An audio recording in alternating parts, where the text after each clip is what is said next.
welcome to Global Perspectives to Food and Culture. My name is Moises Plasencia. I will be here, right? I will be the one and only instructor you have for this course, right? So I want to welcome you all to this class, right? And I also look forward to getting to know you, your stories, right? You through food, most importantly, right? Now, in order to give you a proper introduction, right, to the course, I want to give you a proper introduction to myself, right? And why I got into the study of food and culture, right? Now, I'm an anthropologist, right? But I focus on food, right? And my story begins in a place where many of you have started, which is at a community college, right? So I started to go to Santa Ana College, right? And at Santa Ana College, I spent some time there, right? And I didn't know what to do, right? So I just started to take a bunch of different courses, right? And slowly but surely, right, I found my place was in anthropology, right?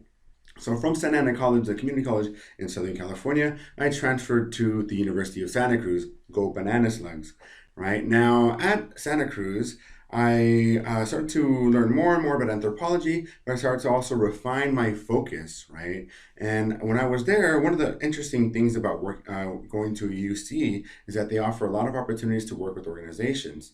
Now, I started to work with a group called Community Agroecology Network, or CAN, right? Now, this organization works specifically with food empowerment, right? And how we can transform our reality, our society with food, right? So luckily through them, I took an internship to the state of Quintana Roo. It's the same place where Cancun is, but I did not go to Cancun. I went to the jungles, right? So I sweated for about 4 months, right? Lost about 40 pounds, right? Got sick about five or six times, right? And when I was there, I worked with a group known as the Maya, right? In La Zona Maya, the Maya zone, right? And in this area, I traveled around to different communities, right? And I was exposed to a variety of different peoples, rituals, and ceremonies like this one here, right? So we take a look, right? We have, this is the most masa I've ever seen in my life. It's about like 500 pounds of masa, right? Or they would say 250 kilos, right?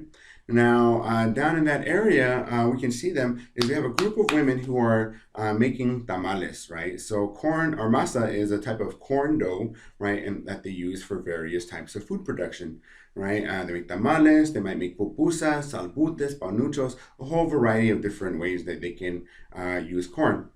Right now, when I was down there, I was taking pictures of colonial homes. Right now, I was taking pictures of these colonial houses. I come across a man who invites me into his house, and he asked me a question that has echoed through my life since I first heard it in 2010. Right? He asked me, "What do you grow in your town?" So I sit there perplexed, thinking about what do I grow in my town, right? And I had to think critically about what that question actually means. All right, so I want to ask you the same question: what do you grow in your town? Right?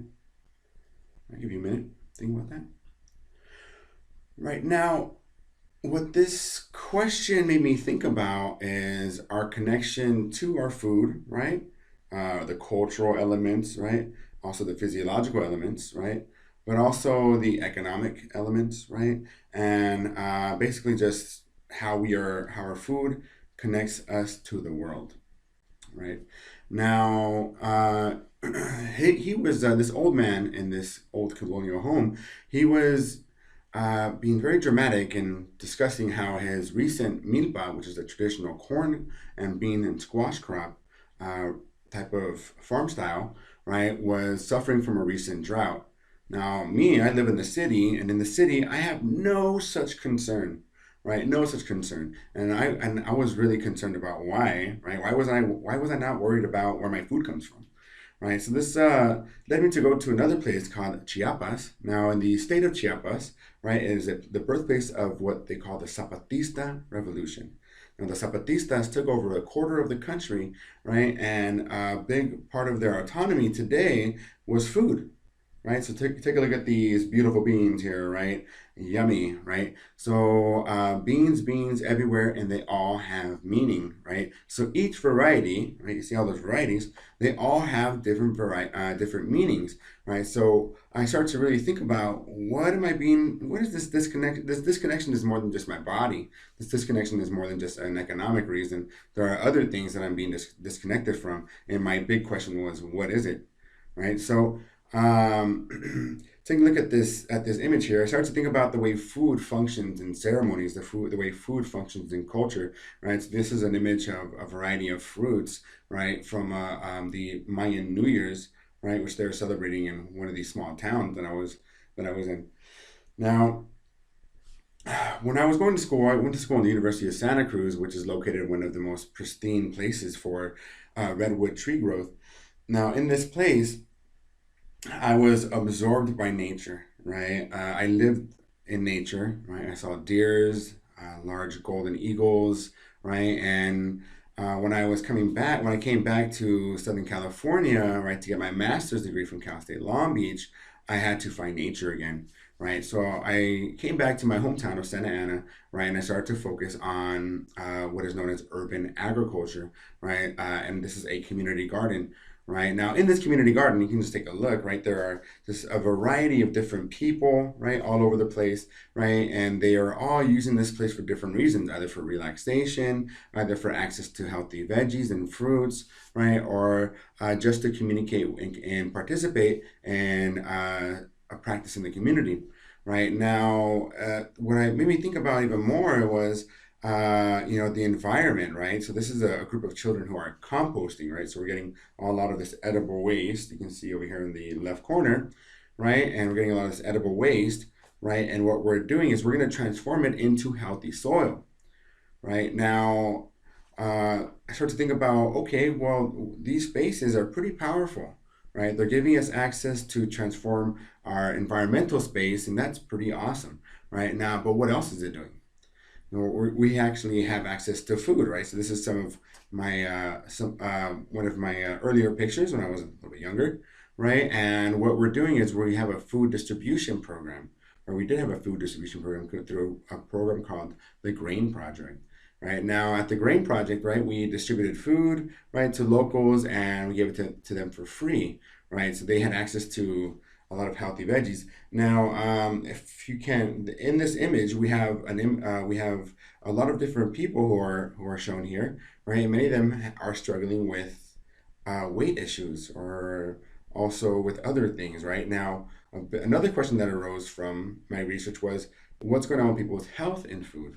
And what I found out is that diabetes, hypertension, high cholesterol are rampant in a lot of minority communities, right? My big question was why, right? Now they had a tradition of eating healthy, right? So why is it when they come to the U.S., right, to specific areas, to urban areas, why does their health deteriorate, right? What I found is that our environment, right, where we live, this is what we would call a food swamp, right? Meaning that it's areas that are so hard to find access to healthy fruits and vegetables that it almost becomes a an illness, right? It becomes an illness to live in these areas, right? Because it's so hard to find access, and because of it, for the first time in human history, food is killing us, right? And why is that?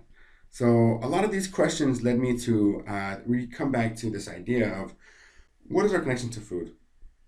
And what I found is a lot of these women who maybe are in this image here, right? Some of their relatives have also immigrated to cities, and they carry with them these traditions of eating healthy, these traditions of using certain corn products, or these traditions of using certain food products that will reconnect them to their food source, reconnect them to their health, reconnect them to their culture, right? And I developed this theory known as cultural plant memory. Right now, from that, I got received my master's from Cal State Long Beach, right? And now I currently still work in the community here in Santa Ana, right? And I would like to invite you all, if you would like to, come out to the Heritage Museum of Orange County every Saturday from 10 to 12 if you live in this area, and help me farm, right? So we can have a increased connection, right? So it's the first week of class. So I wanted to give you this brief introduction, and I wanted to welcome you, but also let you know that that is a resource for you. So it is located at the Heritage Museum of Orange County, 3101 Harvard Street in Santa Ana, California. Right. So I look forward to getting to know all of you, and I hope you have a great day, and I hope we have a great class. Thank you.